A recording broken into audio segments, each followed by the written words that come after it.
des gros youtubeurs, par exemple, ceux qui font rêver, comme Michou, Inox, derrière, ils ont toute une équipe derrière eux. Bonjour, heureuse de vous retrouver aujourd'hui à la médiathèque du réseau Myriade de Valenciennes Métropole. Je suis Émilie Clément et vous êtes sur Territoire, la chaîne de podcast de Valenciennes Métropole.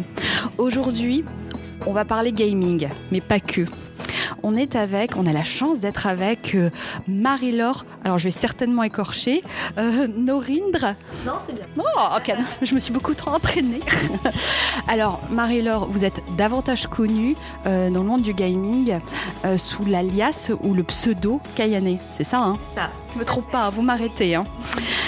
Alors, vous êtes une sacrée globe-trotteuse quand même. Le Canada, les États-Unis, Las Vegas, tout a commencé pratiquement là, d'après ce que j'ai pu entendre. Le Japon, vous revenez d'Algérie. Oui.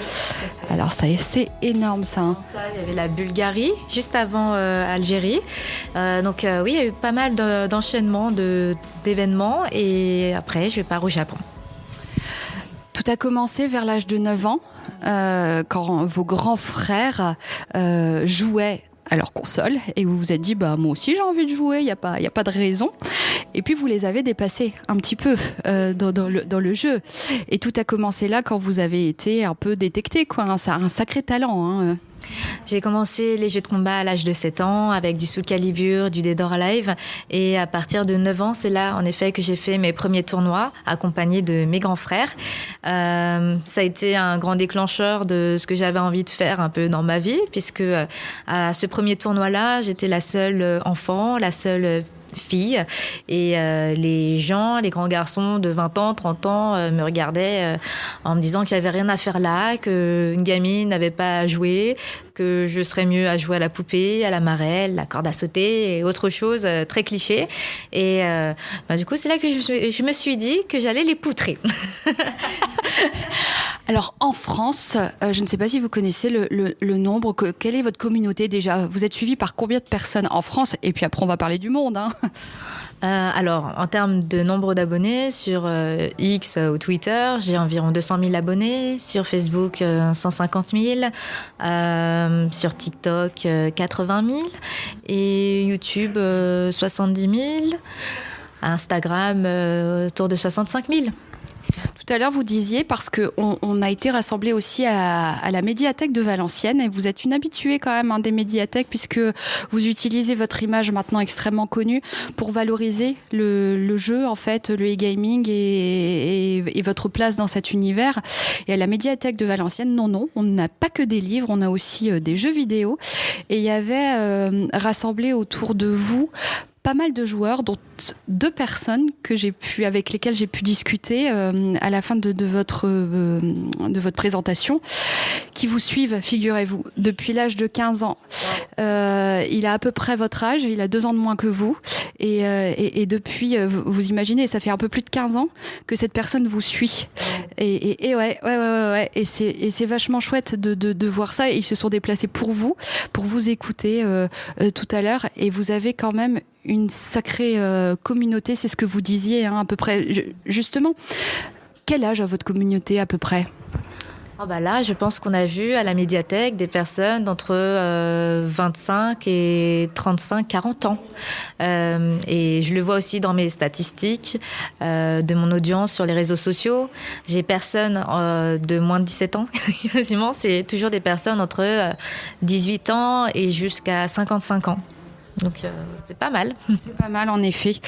On va passer à une question.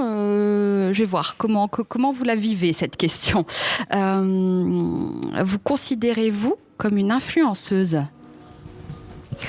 C'est délicat pour moi parce que ce terme-là, il est vraiment arrivé à un moment où moi, j'ai pas du tout grandi avec la notion d'influence.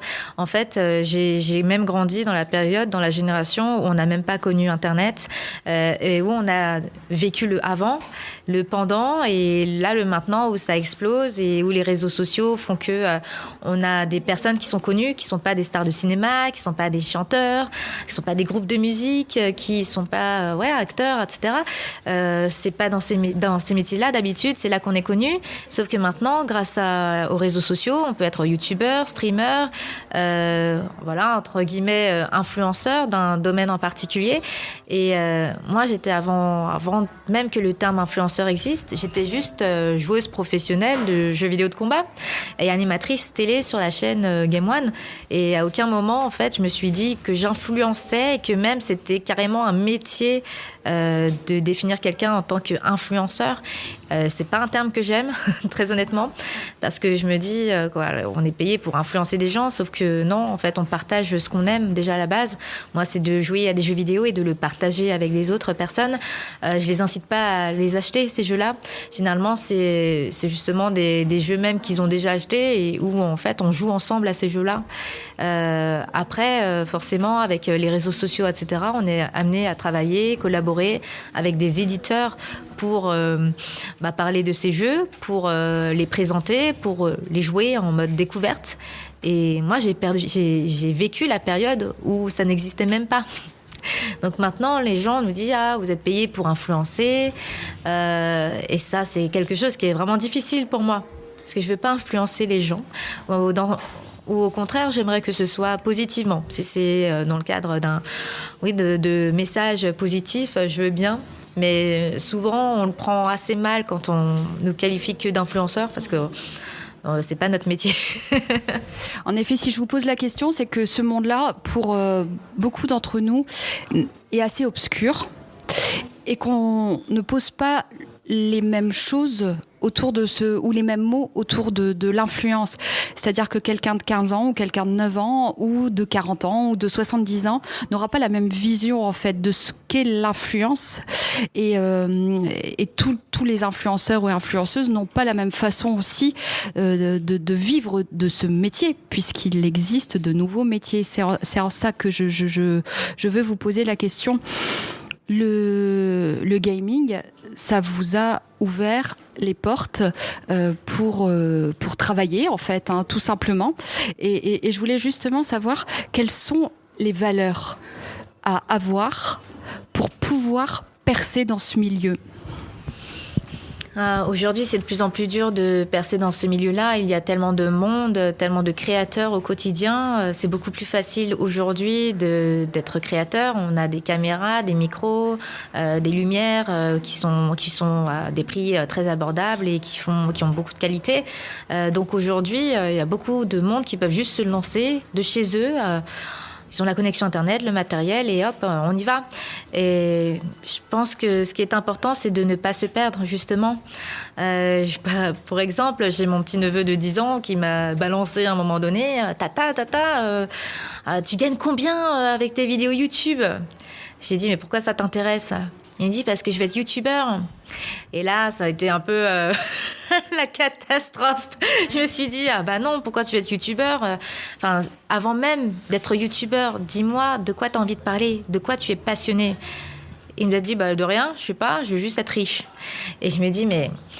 Alors c'est terrible parce que moi, dans les conférences que je fais, je dis souvent aux jeunes qui rêvent d'être un peu comme nous, entre guillemets, qui rêvent d'être créateurs de contenu, qui rêvent d'être face à la caméra, de pas forcément vouloir ces métiers-là qui sont face cam. Parce que, ok, vous avez peut-être envie de gloire, de reconnaissance, etc.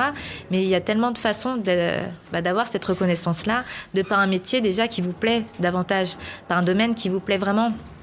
Et les gens ne se rendent pas compte que, par exemple, derrière un youtubeur, il y a plein d'autres métiers derrière. Il y a des personnes qui sont là pour créer le contenu avec lui. On a des community managers, des caméramans, des réalisateurs, des chefs de projet, les comptables aussi comptent. Et j'ai pas mal de gens qui, en fait, comprennent pas ça. Et plein de jeunes, surtout, qui ne connaissent pas tout ce milieu, qui voient que le youtubeur en face. Mais en fait, derrière, il y a une tonne d'équipes, parfois de tournage. Il y en a qui se font tout seul. Mais des exemples, ceux qui font rêver, comme Michou, Inox, derrière, ils ont toute une équipe derrière eux qui vont les aider. Et ces métiers-là, par exemple, ça peut épanouir des gens. Et les jeunes ne s'y intéressent pas parce qu'ils se disent je veux être celui qu'on voit là sur YouTube. Le dénominateur commun, c'est tout de même le travail, on en parlait tout à l'heure. Avoir une passion, ça c'est sûr. Y travailler énormément, s'entourer d'équipes avec ces nouveaux métiers. Parce que quand vous avez débuté, l'influence n'existait pas et que maintenant, elle fait partie. Être personnalité publique, ça veut dire aussi... En tout cas pour vous, je sais que ça veut dire avoir une certaine éthique, mais on ne retrouve pas ça forcément chez tout le monde. Et ça, c'est important de le signaler aussi. Oui, c'est clair qu'il y a des personnes qui abusent de leur influence pour vendre tout et n'importe quoi, des produits qui sont vraiment mauvais pour la santé, qui peuvent être nocifs. Et moi, c'est des choses que je ne comprends pas. Parce que si on a un minimum d'audience et d'influence vers des gens, il faut au moins les utiliser à bon escient et pas en abuser pour son propre enrichissement financier. Oui, parce que là, comment ça se passe ? Vous êtes connu, vous êtes détecté par une société, et là, ils vont vouloir faire du placement de produits, hein, c'est ça, hein ? J'en ai tous les jours, des boîtes qui me contactent. Et par exemple, j'ai beaucoup de casinos qui me contactent, des casinos en ligne qui veulent absolument travailler avec moi. J'ai par exemple des jeux vidéo qui sont prêts aussi à payer, mais ces jeux-là, ça me fascine absolument pas et j'ai pas arrêté de le dire. Par exemple, des jeux sur des tanks, c'est pas du tout des trucs qui sont dans mon univers. C'est pourquoi, quand c'est pas cohérent avec ce que je fais, ce que j'ai véhiculé ou ce que j'aime moi, je le fais pas, je refuse. Est-ce que le monde du gaming, mais en vous entendant, on pense que oui, va encore se développer parce que justement, je pense aux nouveaux métiers qui sont, d'ailleurs, vos parents, d'ailleurs, à l'époque, se questionnaient beaucoup et se questionnent encore. Quand est-ce que tu vas avoir un nouveau métier, c'est ça ? Un métier, un vrai. Mais est-ce que ça va se développer ? Ouais, tout se développe à une vitesse hallucinante et il faut toujours s'adapter. Moi, par exemple, je faisais surtout du jeu vidéo de combat. Maintenant, on me demande de parler aussi d'autres types de jeux. La façon dont je le partage aussi a changé. Avant, je participais à des tournois. Le fait de bien performer pouvait m'attirer des sponsors. Maintenant, ces sponsors, ils sont moins en recherche de performance. Que je sois première, deuxième, troisième ou dernière du tournoi, finalement, ils s'en foutent. Du moment que j'ai des réseaux sociaux qui sont développés, que je crée des contenus, finalement, c'est pas ma place de première sur un tournoi qui va développer le plus les réseaux. Ce qui attire surtout, c'est de créer des contenus, me rendre sympathique, avoir un public qui me suit, qui s'intéresse à ce que je dis et ce que je fais. Et je remarque que finalement, la performance, elle est en retrait. Alors je suis toujours combative, j'aime toujours la performance, je veux toujours être parmi les meilleurs, mais c'est moins ce qui intéresse aujourd'hui. Donc il faut arriver à créer cette balance parfaite entre création de contenu pour communiquer régulièrement sur ce que je fais, sur mon entraînement par exemple, sur des questions-réponses avec les gens, et à côté m'entraîner pour continuer de performer parce que c'est ce qui m'intéresse le plus. Et les sponsors, ils veulent un équilibre des deux, mais surtout des statistiques. Et pour moi, c'est assez difficile de vivre dans un monde de statistiques, alors que j'ai d'abord vécu dans un monde où il n'y en avait absolument pas. Ouais. Ce qui est intéressant aussi, c'est que c'est grâce à ça que je peux vivre de ma passion. S'il n'y avait pas ça, il y aurait très peu de façons de vivre de ça. Animatrice télé, par exemple, ça aurait pu, mais tout peut s'arrêter du jour au lendemain. Ce que vous disiez tout à l'heure, c'est que au-delà, alors le gaming vous a aussi amené à l'événementiel, à l'organisation de conventions. Donc ça amène finalement à beaucoup de choses et à avoir beaucoup de compétences. Quelles sont les compétences, à votre avis, qu'il faut pour travailler dans ce secteur ? Alors c'est un secteur où je pense qu'il faut absolument s'adapter, être là en permanence, c'est-à-dire qu'il faut être là au bon moment, aux bons endroits et provoquer les opportunités.